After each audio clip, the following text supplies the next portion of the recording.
Hi guys, আপোনালোকক মই এটা কথা ক'বলৈ আহিছোঁ। আমি সকলোৱে দেখিছোঁ এইটোৱে ভিডিঅ' চলি আছে যে আমাৰ অসমৰ পৰিচয় কি।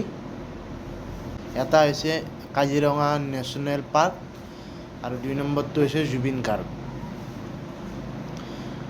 জুবিন দা থাকিলে এইটো কেতিয়াও নহ'লেহেঁতেন। জুবিন দা আমাৰ মাজৰ পৰা নোহোৱা হৈ গ'ল, আমাৰ মাজত এতিয়া নাই। জুবিন দা থকাৰ আগতেও যেনেকুৱাকৈ দীঘলী পুখুৰীৰ গছবিলাক কটাৰ কথা আছিল, জুবিন দাই থকাৰ কাৰণে জুবিন দাই প্ৰটেষ্ট কৰিছিল যে এই গছবিলাক কাটিব নালাগে।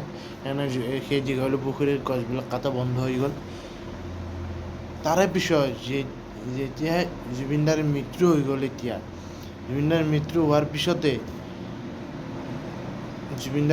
হোৱাৰ পিছতে দীপৰ বিলৰ গছবিলাক চব কাটি শেষ কৰি পেলালে। তাৰপিছত এতিয়া আকৌ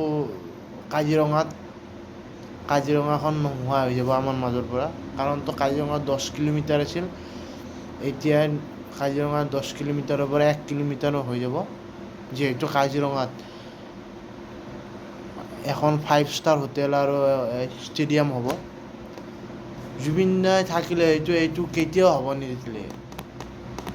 জুবিন দাই যোনটো বস্তু বেয়া পায় আমি কিয় কৰোঁ। আপোনালোকক এটাই অনুৰোধ কৰিছোঁ, যাতে জুবিন দাই আমাৰ কাৰণে বহুত কৰি থৈ গৈছে অসমৰ কাৰণে। তেখেতৰ কমচে কম তেখেতে যোনটো কাম বেয়া পাইছিল আমি সেইটো যাতে নকৰোঁ। যেনেকুৱাকৈ তেখেতে অসমৰ যোনবিলাক গছ গছনি কাটিব মানা কৰিছে, আমি যাতে নাকাটোঁ। তেখেতৰ কথা আমি মানো।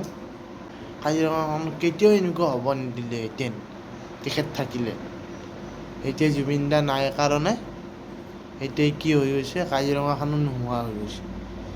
কাজিৰঙা এতিয়া 10 কিলোমিটাৰৰ পৰা এতিয়া 1 কিলোমিটাৰ পৰিছে, আৰু 9 কিলোমিটাৰত কি হ'ব, এতিয়া ষ্টেডিয়াম আৰু 5 ষ্টাৰ হোটেল হ'ব। এনেকুৱা কিয় হয়?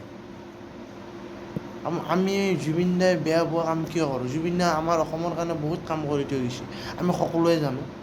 তেখেতে বেয়া পোৱা কামটো আমি কেতিয়াও নকৰোঁ। তেখেতে গছ কটা কাম বেয়া পায়, আমি গছ যাতে নাকাটোঁ। আপোনালোকক এটা অনুৰোধ কৰিছোঁ, আপোনালোকে যাতে জুবিন দাই বেয়া পোৱা কাম নকৰে। কাজিৰঙা যাতে এনেকুৱা নহয়, জীৱ জন্তুবিলাকে ক'ত থাকিব? আপোনালোকে ভাবিছেনে? ইমান হাজাৰ জীৱ জন্তু আছে, এই 1 কিলোমিটাৰ জেগাত কেনেকৈ থাকিব আপোনালোকে নিজে কওক।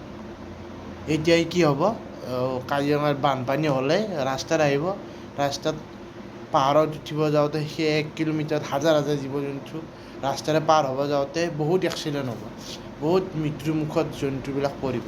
তেতিয়াই কি হ'ব, এটা অসমৰ সম্পদ নোহোৱা হৈ যাব। কাজিৰঙাত আমাৰ অসম কিহৰ কাৰণে বিখ্যাত?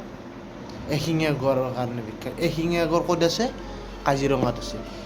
যেতিয়া আমি কাজিৰঙাখনে নোহোৱা কৰি দিম, সেইবোৰ ক'ত যাব? গঁড়বিলাক ক'ত যাব? ইমান হাজাৰ গঁড় আছে, হাতী আছে, সেইবিলাক ক'ত যাব?